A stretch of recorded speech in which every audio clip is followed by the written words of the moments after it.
I can talk to you a little bit about how we got to this work, some of the theory behind it, and then some of the work that we've done to try and apply this to different cropping systems where pollination is so important. And I think this fits in really well with the theme of APIMONDIA 2019, with this beekeeping within agriculture. So I'm looking forward to presenting this to you and then also hearing the presentations for the rest of the day. I do want to highlight at the beginning that I am here representing a large project that involved a number of collaborators, and you can see at the bottom of the slide there their logos. And as I go through, I'll be highlighting some of the work that was done by my colleagues on this project.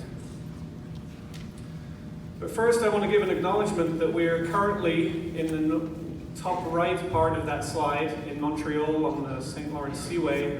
And my work is centered in the middle of the Great Lakes there in Michigan that you see in the middle of the photograph from NASA. And this is the ancestral and current lands of the Anishinaabe people. And our work in southwest Michigan is in the lands of the Potawatomi. Now you might say, well, why do we need to know anything else about crop pollination? There is so much already written about this. And when I began working in this area, I go to the literature, and there's lots of published research. There's been brought together in books like this, including going back to John Free's book, where he brought a lot of great stuff together and gave guidance for each crop. Similar work in the United States was by McGregor, the second one there, and that's a really detailed book that will tell you a lot about the pollinators and the pollination systems of different crops. More recently, the Delaplane and Mayer book goes into this in great detail.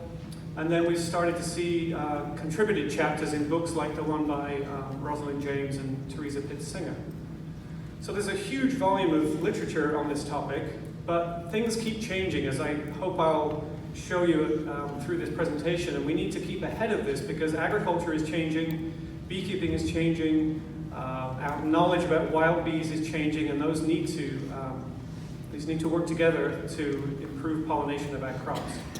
And I think this was really well summed up by, if you look in the foreword to the second book in that list by McGregor, Dr. Nippling, who was the head of agriculture at the government in the United States at the time, in the late 70s, he wrote this foreword and he said, "There's still much to be known about plant pollination and how to use the honeybee, wild bee, and other insects to achieve maximum efficiency in agricultural production."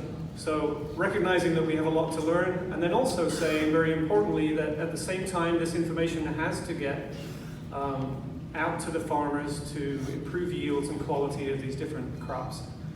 And I think those words still ring true today, and I hope you'll see that as we go through the presentation.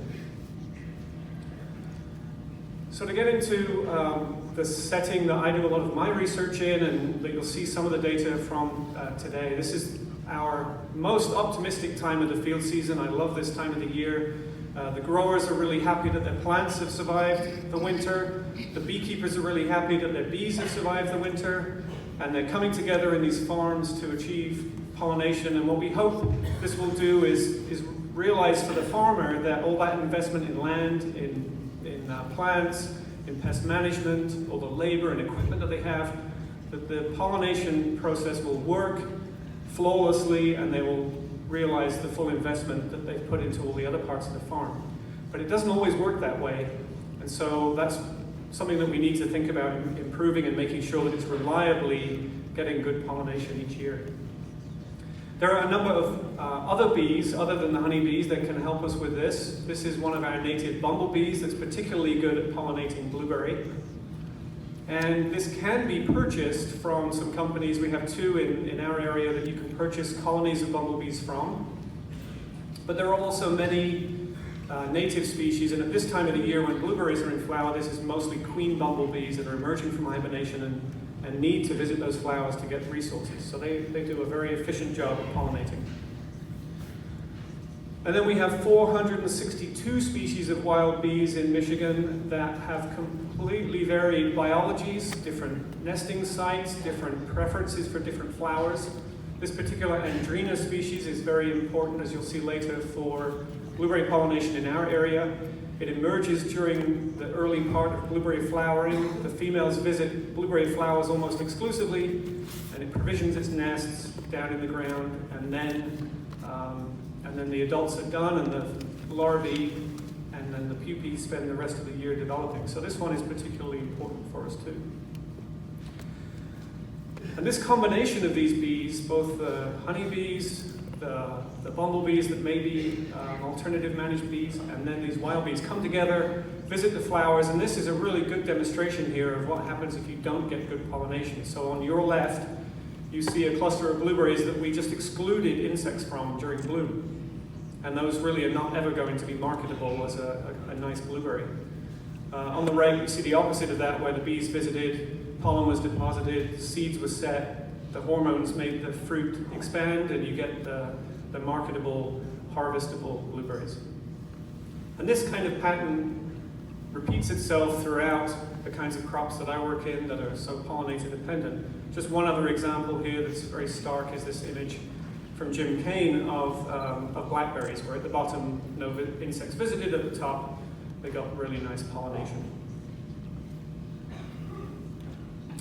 And so it's really a community of bees that are doing this work. Honeybees are in the center of this image because they're so important, and that's why it's wonderful to be here at APIMONDIA, because you really understand this insect and realize its potential in terms of bringing it to farms for pollination contracts. But in addition, we were interested in this work in all the other pollinators. Bees are shown here, but there's many other kinds of insects that also visit flowers and move that pollen and help these crops be pollinated. And I'm not going to go through all the evidence that shows how important biodiversity is, because that's what you're going to hear a bit about that today, and there's a lot of that kind of work that's been done. But I just want to highlight one study that I think shows it very clearly. This was from a German and New Zealand collaboration, and they actually worked in Sulawesi in Indonesia, and they measured crop pollination in, this is pumpkin. So pumpkin flowers were put in different places that had different number of bee species. They observed the bees, they measured pollination, and you can see the response here is in seeds per fruit. So when you look at seeds per fruit in these pumpkin, you see that when there were very few bee species, there was low levels, that's that dark line on the left. They were actually also hand pollinating, and when they hand pollinated in those sites, they could have got really good pollination if there had only been enough different species of bees. So you have to get, in this situation, you have to get up to 9 or 10 species before you get that full pollination, and then presumably then the large pumpkin. They also looked at this in terms of the different guilds. So these guilds were groups of bees that did similar things. Some of them might have foraged high in the crop, some low. Some may have been more early morning active, some in the middle of the day. And the more kinds of these different guilds that you have, that was a much better predictor of the pollination. And this just speaks to the value of biodiversity in this system in Indonesia, but that pattern is continued throughout cropping systems around the world. Recently, there's been a review that was put together, or an analysis that was put together by Marcelo Eisen, and I really like this because it highlights how agriculture is changing. This is a comparison of 1961 to 2016, as you can see, and you look at the differences in colors in here, and it shows how much more agriculture is based on crops that are pollinator dependent. You can see a lot of change in the Americas. India stands out there, Russia has increased, other countries around the world are more and more growing these crops, fruits, vegetables, nuts, other crops, oil crops that need pollination. And this change is very important as we think about how are we going to feed people in the future, how are we going to continue to improve people's diets. We need the pollinators to be able to help this change. This same analysis also looks at the data year by year, and one thing they highlight here is that the dependence, the orange line there, which is what the pollinators are needed for, has increased much more rapidly than some other things they measured. And one in particular I want to highlight is the land diversity. So this is the different kinds of land that are in these cropping areas, in these countries, and how diverse is that? Because we know that land diversity supports wild pollinators. Well, it's clear from this analysis that land diversity is not increasing as quickly as pollinator dependency. And so that suggests that we're going to run into some deficits, and we need to do other things in our farms to make sure that pollination can be achieved. This is in the context of the evidence that we're seeing, a lot of this recently, but this is more a historical record of the early studies that really started to ring the alarm bells about the status of pollinators around the world. We have a study from the UK and the Netherlands that compared pre and post 1980, a study in Illinois in the center of the United States where they could go back to places that had been sampled 120 years ago and compare pollinator communities. And then in the bottom right, this was shown yesterday in another symposium, but this is the paper that looks at the bumblebees across the United States and showed that some were reducing in their range, others have now gone to the point where they're on the endangered species list. Some species are doing quite well. So it's a mixed bag, but we are in general seeing reductions in wild bee communities, and then, of course, as you all well know, concerns about honeybee health. And although it's encouraging to hear that honeybee numbers, colony numbers are increasing, there's still this stress in the system, a need for forage, a need for health in all kinds of different pollinators. And this has been recognized at the national and international level. When we started our work, we were responding somewhat to the report that had come out in 2006 of the National Academies that highlighted all kinds of challenges with different pollinators. And more recently, this has been put together by this report on the right that just highlights how important it is that we develop strategies globally to support pollinators and pollination for support of agriculture. So this is being recognized by policymakers at the global level and the national level, and it really has captured the attention in the United States where I work when you see the president being so aware of these issues with bees. This is a great video if you haven't seen it, where President Obama is in the White House lawn trying to read where the wild things are to a group of children, and a few bees start buzzing around, and he calms the children down because he recognizes that bees are not a threat. So it's good when the top administrator realizes this. This kind of awareness has turned into some valuable documents to guide this into the next decade. And this one I wanted to highlight, if you haven't seen it, the Convention on Biological Diversity came together with the Food and Agriculture Organization, actually here in Montreal 1 year ago. And they put together a guide that lays out some of the directions for the next decade. So if you haven't seen it, I think that gives us some guidance. And our project that I'll talk about today is focused on 2.1 that's on that list, but you can see that there's connections probably for everybody in this room in certain aspects of what you see there in the Pollinator Initiative. So that brings me with some background to this project that I'm talking about today on integrated crop pollination. So this is as much theory as I'm going to give you, but it just shows in a graphical format the ideas that underpinned our research and extension, where we're trying to highlight the importance of all different kinds of pollinators, trying to understand where they fit for different farming systems, and then not just focus on the bees, but also think about the cropping systems, how farmers manage their land, whether they can add resources for bees to their land and whether that will be profitable, and then also, of course, pesticide stewardship. Now, I need to give you full disclosure that I'm not going to spend time today on pesticide stewardship. This is an increasingly and very important issue. I was in a session yesterday afternoon about it that was very, very interesting. But in this particular project, we didn't have funding to cover this, even though many people in this room and our lab as well are working on this topic. So just to let you know, that's not going to be a focus of the presentation. So our work was focused in these 6 crops. What you see here are economically important fruits and vegetables for the United States, and the funding agency that supported this was the Specialty Crops Research Initiative, and so they're focused on trying to support production of those kinds of crops. So we have almonds, apples, cherries. We did look at both sour and sweet cherries, blueberries, pumpkins, and watermelon. And those 6 crops are very valuable to the United States. This shows their farm gate value, so we're exceeding $10 billion to the United States when you put those together. Dominated by almonds, grown almost exclusively in the center of California, and then the others were a bit more spread through the country.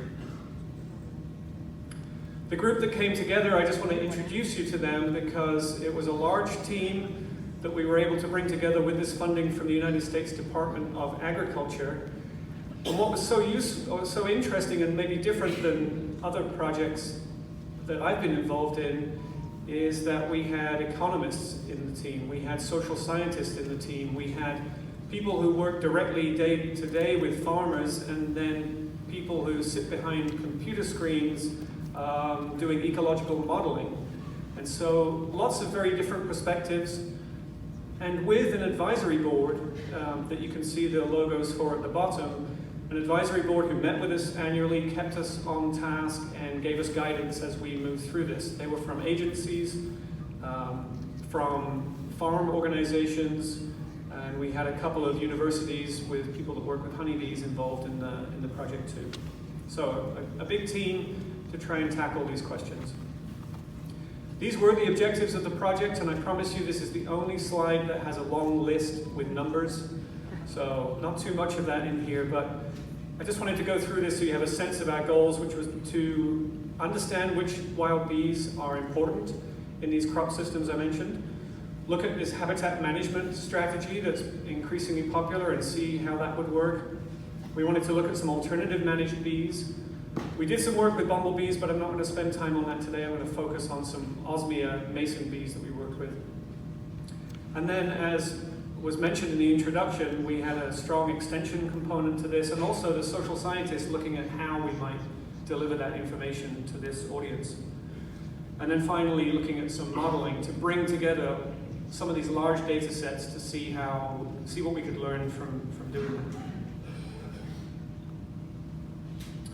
So I want to start there, really start at the end of that list and then go backwards, because we worked with some really capable young ecological modelers, including Insoo Ko here. He was working with Taylor Ricketts at the University of Vermont and with Eric Lonsdorf, and was able to pull together the knowledge about how land affects wild bees and how they respond to landscapes, and then some expert opinion on how that would occur in parts of the country where we hadn't measured those things.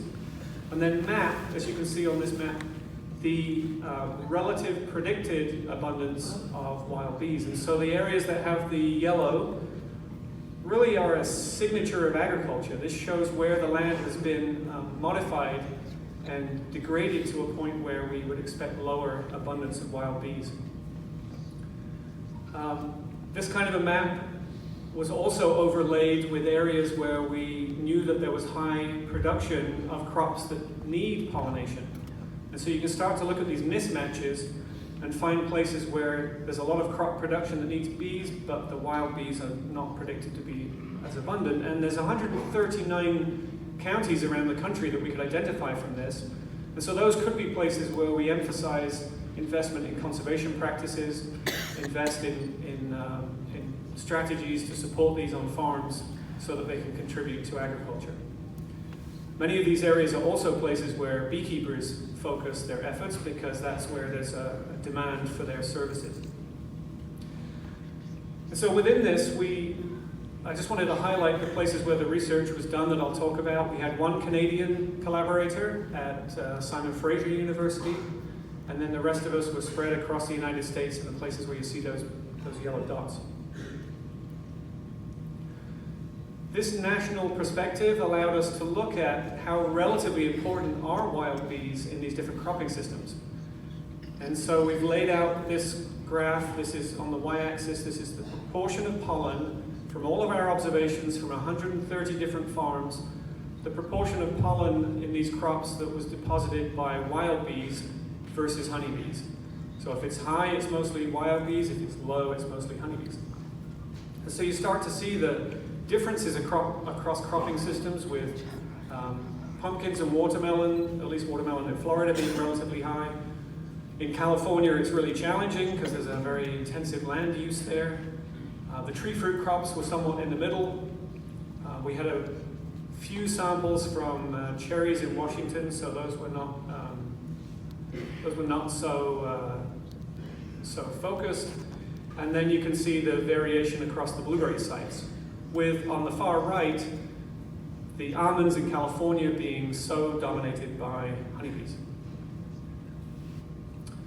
Now, the work of James Riley here, he was able to then extrapolate those data across the crops that we're working with and show just how valuable this is to those crops, realizing a total number of 1.5 billion. And I don't know if that's a big number or a small number, but it sounds like a lot of value and is more, I think, more accurate than some of the estimates we've had previously because it was based on observations in those farms.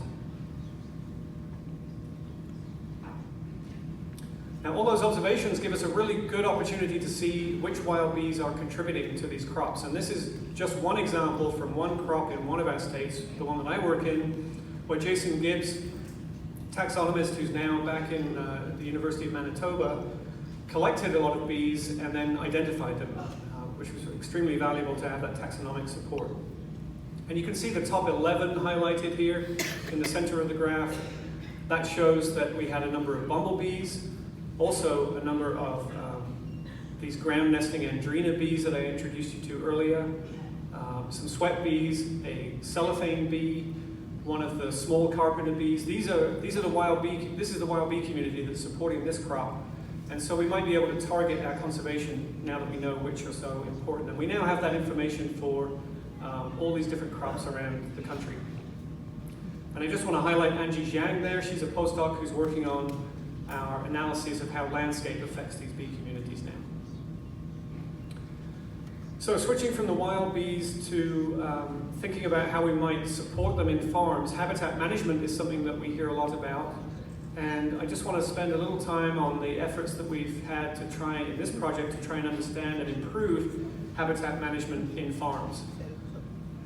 One of the things you see as people start to do this in different regions is that it doesn't always work out as beautifully as you see in some of those photographs. People will show you these sites where they've done plantings for pollinators, and they always show you the best site on the best day, and the best patch of the planting, and it looks amazing. Such beautiful diversity. But we need some truth in advertising for this, because we have seen and others have experienced these sites where they, on the right there, where you have maybe an area of grass and weeds, and you put all this investment in, and you come back a year later and you just have more weeds and less grass, and you really haven't done what you were hoping for with planting new pollinator-supported wild plants. And so we're hoping for what you see on the left there much more. And rather than show you a bunch of data on that, I want to just highlight that our project has developed some guidance for farmers and others that are interested in this kind of an approach. And these are available online, and you can see the whole process from site selection, preparation, seeding, maintenance, to try and get more of the sites on the left and less of the sites on the right. And this was done by the two collaborators from the Xerces Society who were excellent at this kind of science communication, Emily May and Katarina Ullman. The other issue that comes up with habitat management is, well, which plants should be planted to support pollinators? And we're focused much more on wild pollinators here. You may make some different decisions if you were focused on creating nectar resources for honeybees, but honeybees do visit these plants and get good pollen resources from them.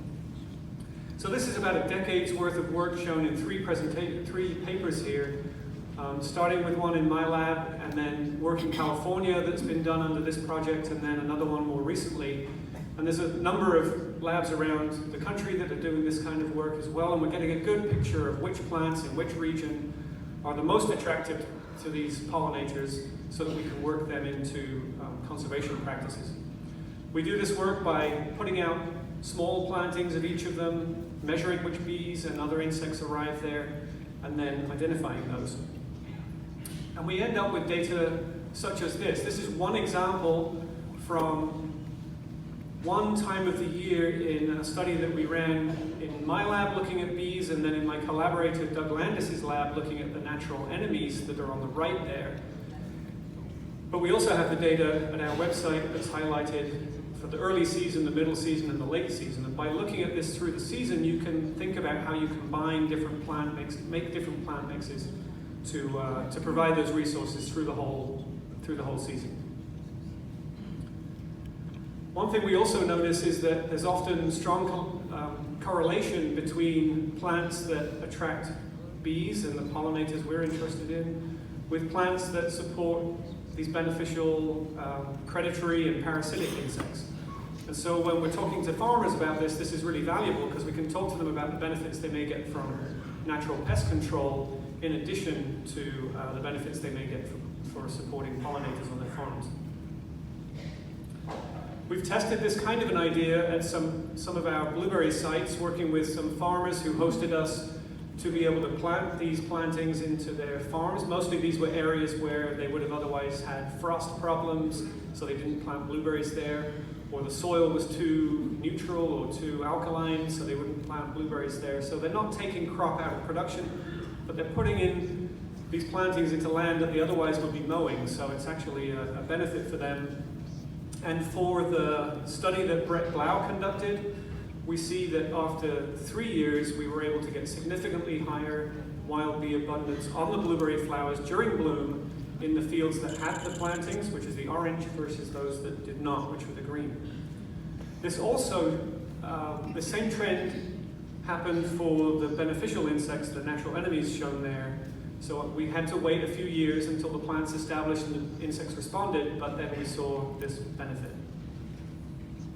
Brett was also able to measure pollination in these different farms and showed a small but significant increase in the third year, that's 2011, and then another increase in both the edge and the interior of the fields in 2012, which was that fourth year.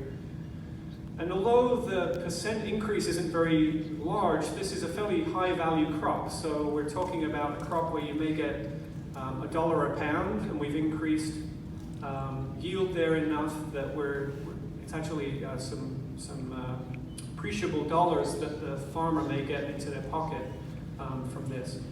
I also like to talk a little bit about that second year at the bottom, because although the yields overall are lower, that's because we had a lot of frost damage that year.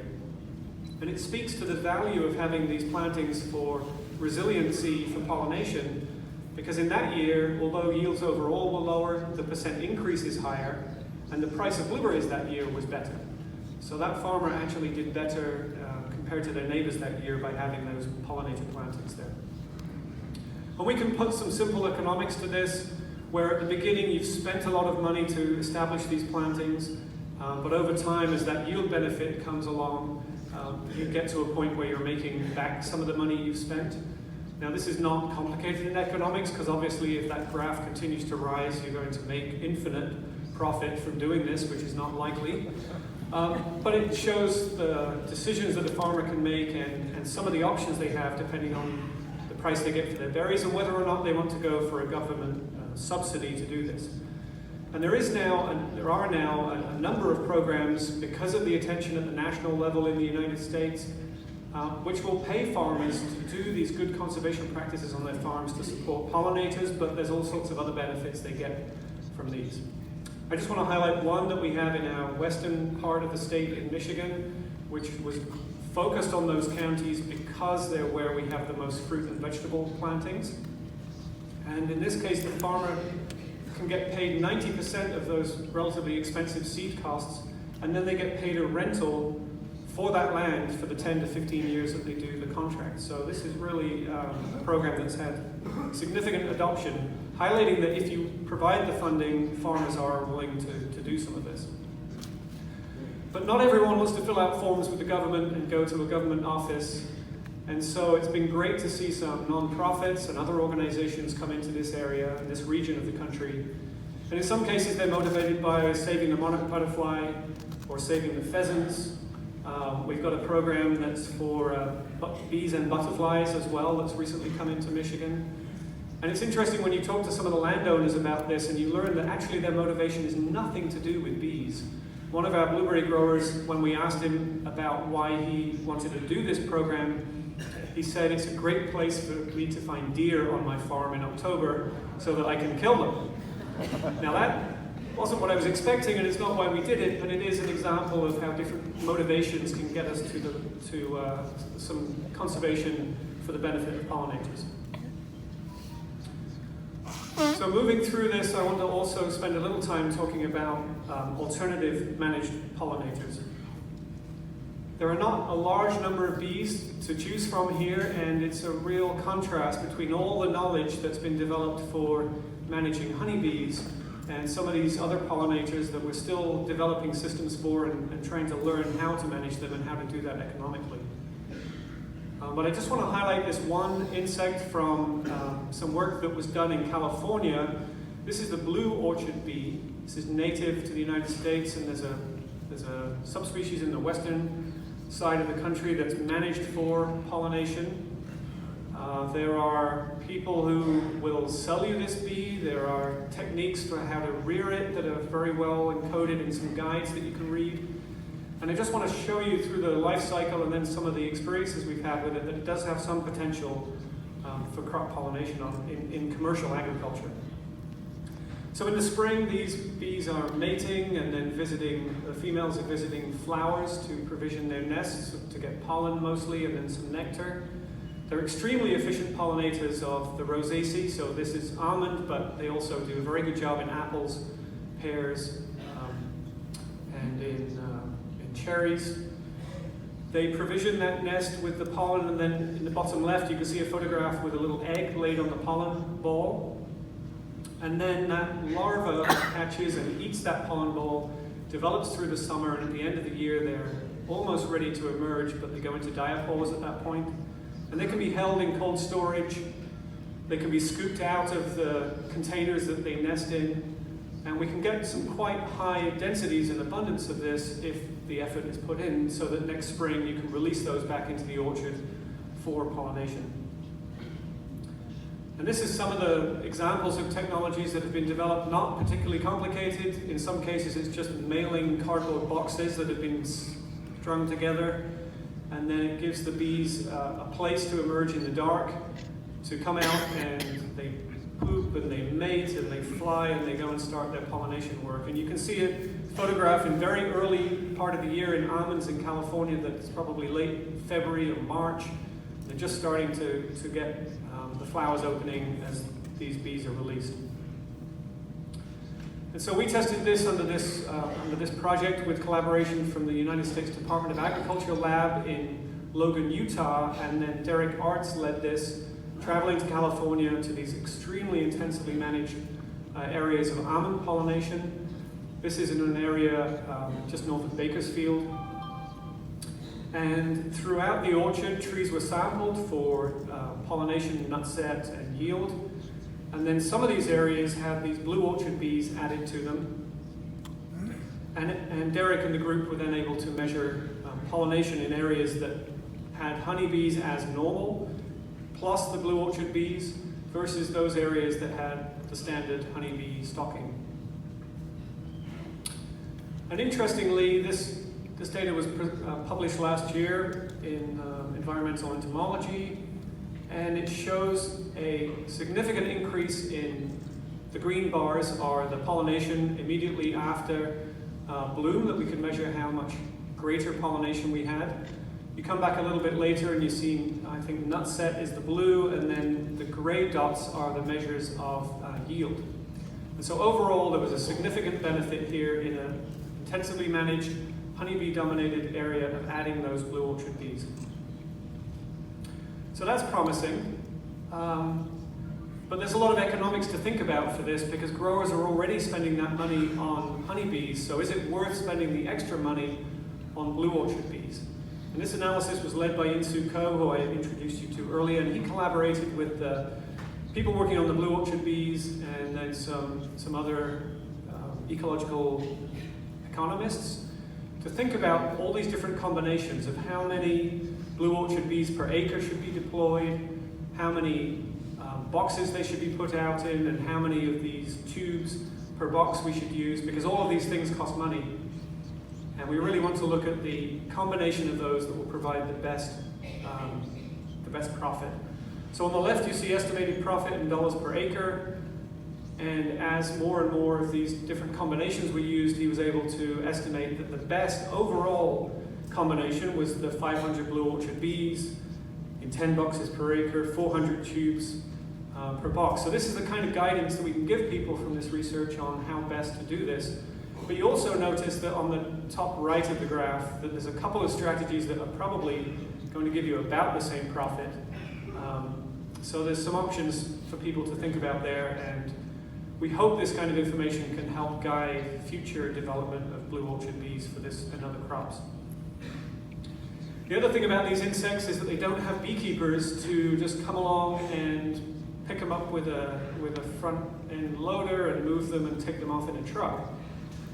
Blue orchard bees need to complete their development, and that occurs, some of that occurs after almonds have finished blooming. So in this system you see on the right, the almond orchard has completed its bloom. The group in California at UC Davis did a lot of testing of different native California species and found the ones that blue orchard bees like to go to when they're not in almond orchards. And so they tested this idea of planting a strip of these wildflowers down the side of the orchards. We had great collaboration from the almond industry to test this.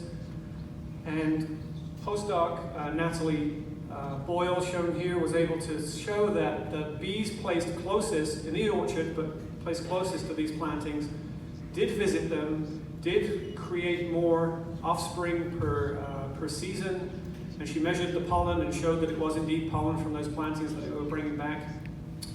So there's clearly a benefit, and they're using those plantings, but we did not show any benefit to almond yield of having these plantings or not, unlike that blueberry situation that I showed you earlier. So it's good for the bees, but maybe not good for the grower in this situation. So another strategy might be to pick up your blue orchard bees, if you can, and bring them to what I call bee paradise, or orchard bee paradise. And this company, Wonderful Orchards, that we collaborated with, has put an enormous amount of effort, time, and money into trying to understand if they can, at a large commercial scale, raise blue orchard bees. So this is 20 acres under a tunnel, or under a cage, where they figured out how to plant Phacelia and other native, Phacelia's in bloom in this photograph, but other native plants were there. And they could bring those blue orchard bees back to this paradise. They have the mud they need to make their nests, they have the pollen they need to provision their nests, and all of the tubes and the cavities that they need. And so this technology has been really well advanced. Unfortunately, Wonderful Orchards is not pursuing this further. They've made an economic business decision that they don't want to do that anymore, but we've certainly got to a point, I think, where the technology is understood well enough that these bees can be raised in large scale commercially for pollination. I also want to spend a little time talking about where growers get information. This is part of the extension aspect of this project, and our social scientist, Kelly Garbach, was really interested to understand where should we be promoting this kind of idea if we want to get information to farmers. And so from a survey, she highlighted that it's not just extension where I work, and maybe not too surprising. Growers get a lot of information from beekeepers, so that's a group we're interested in connecting with, and today's a good example of that. But they also get a lot of good information from other growers. And so we've worked with some leading growers. These four in Michigan are our four growers that we work with in cherries and blueberries. And by working on their farms with their systems, we can hopefully have them be ambassadors for these ideas to the rest of the community. We also see extension plays an important role there, and so between growers, beekeepers, and extension, we've got over 75% of the contacts that growers make to learn about pollination. And so I think extension has a really important role to play. In the United States, we have about 3,000 extension offices. We have tens of thousands of extension employees. And these are people who are out in agricultural communities and are often the first contact that a grower will make when trying to get research-based information.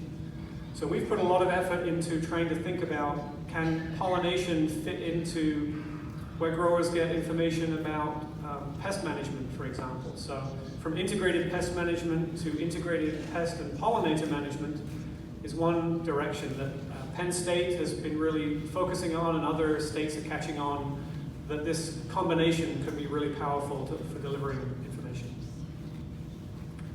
We tried to do some of this by providing just the materials that people would need if they're trying to learn about this, and so there's a lot of fact sheets and some webinars, if you're interested, that are recorded at our website. And at least immediately after the webinars that people attended, they said they were more likely to do these practices, and the proof will be down the road as we see whether that really plays out. One way that adoption, I think, can also be promoted is through the market.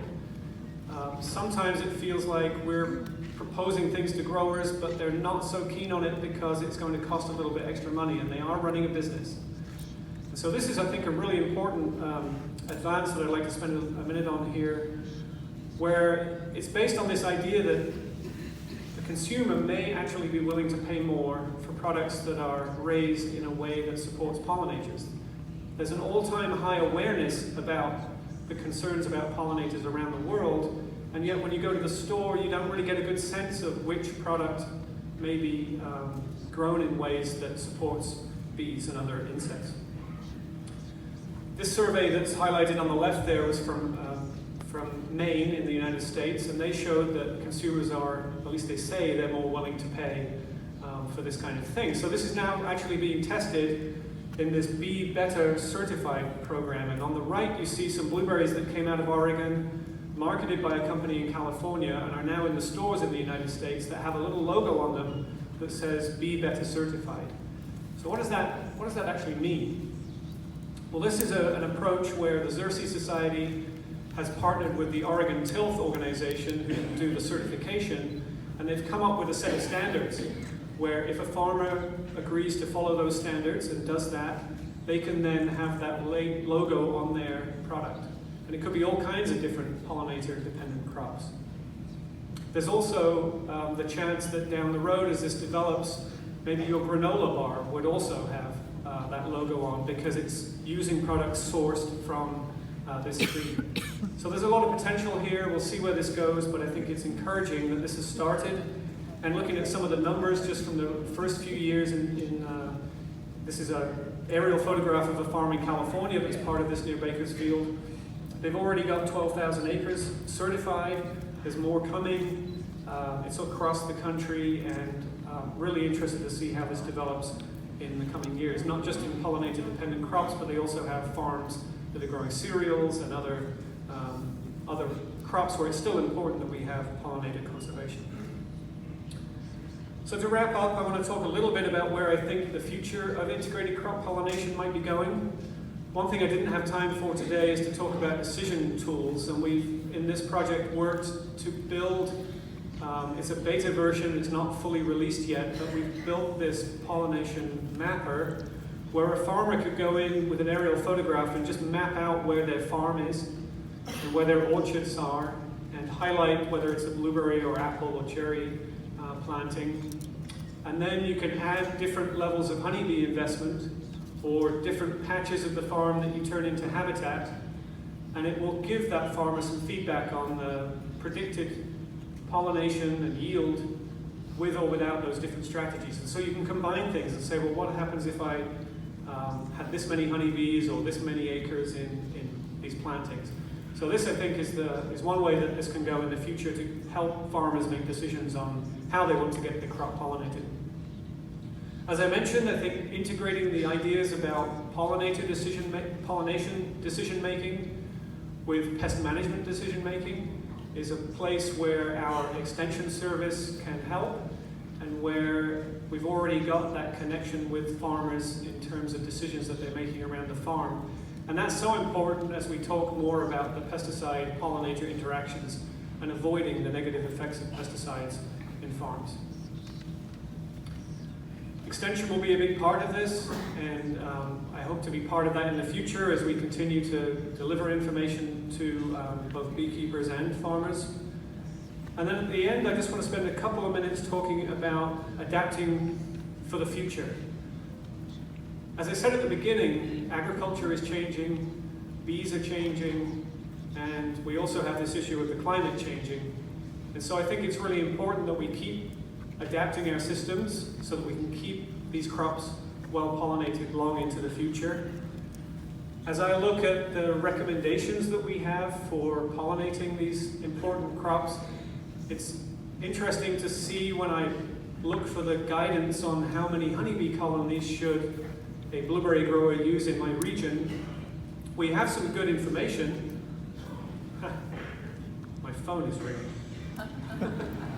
All good. Apologies. Turn off your phones if you haven't. So we have these recommendations on how many colonies per acre should be used, but it's incredible to see that those recommendations were developed in the early 90s, and agriculture and bees have changed so much since then. We no longer have our feral honeybee colonies mostly in our area. We have really different agricultural systems in our area, and so I think it's important that we update this, and there's some good work being done in the Pacific Northwest on this in blueberries. I'm looking forward to seeing what those research results say. The other thing that's changing is what we've heard about with wild bees and their declining populations, and this is just one example from this system that I've been highlighting in blueberries, where I was fortunate to have students over a 16-year period that have been looking at the wild bee communities in our farms. And so in addition to losing the wild honeybee colonies, we've also seen this is about a 60% reduction in the abundance of some of those bees that are so active and important during blueberry bloom. And we've seen particular declines in some of the key members of that community, including that andrena bee that I showed you earlier. So without as many wild bees, I think we also need to be thinking about conservation in these farms and our stocking densities. The last thing I'll talk about is some of our current research, and if you have interest in this, I'd be happy to talk to you more about this later today. The breeders for crops are producing new varieties on an increasingly rapid pace. They now have the genetic tools to be able to do this really quickly, and as we see these new cultivars develop, they're often not looked at in terms of their pollination needs before they make it to market. So there's a need to look at that as these new cultivars come along. There's more and more use of protected culture under plastic, and we know that some bees don't particularly like that, so we need to adapt our management systems for these new cropping approaches. We're also seeing a much higher density of, particularly in the fruit crops, where growers are producing a much higher density of the crop and a much higher density of flowers that all need to be pollinated still in the spring. And then the last point there is from some research we're involved in, where we're looking at how high and extreme temperatures affect pollination. And the photograph on the left is blueberry pollen that has germinated normally during the typical temperatures that we get during bloom. And the photograph on the right is from pollen that was placed at the temperature we experienced last May, when we had an extreme outbreak of heat in our region, and we got up to almost 100 degrees in our bloom period, and that completely stopped pollen germination. So there's a lot we need to learn on the plant side of this equation too. So I just want to wrap up by hopefully telling you that I think we've looked at cropping systems from around the United States here, some nuts, some fruits, some vegetables. I think we're learning a lot about how we can adapt and change pollination systems to keep these crops productive for the future, and that will be so important as people use these more and more in their diet and as we adapt to climate change. I just want to finish here by thanking the many people that were part of the Integrated Crop Pollination project. Our funding agencies in the top right there, and our group on campus this summer enjoying some ice cream in the heat of the summer. And if you're interested in the work that we're doing at Michigan State University, I just want to point out that, that website at the bottom right there, pollinators.msu.edu. And Megan Milbrath, who's here in the audience and part of our conference here this week, is leading this effort, and she's got a poster that you might want to look at about our work with European foul brood and honeybees. So thank you very much, and I hope we have a little time for questions. Thank you.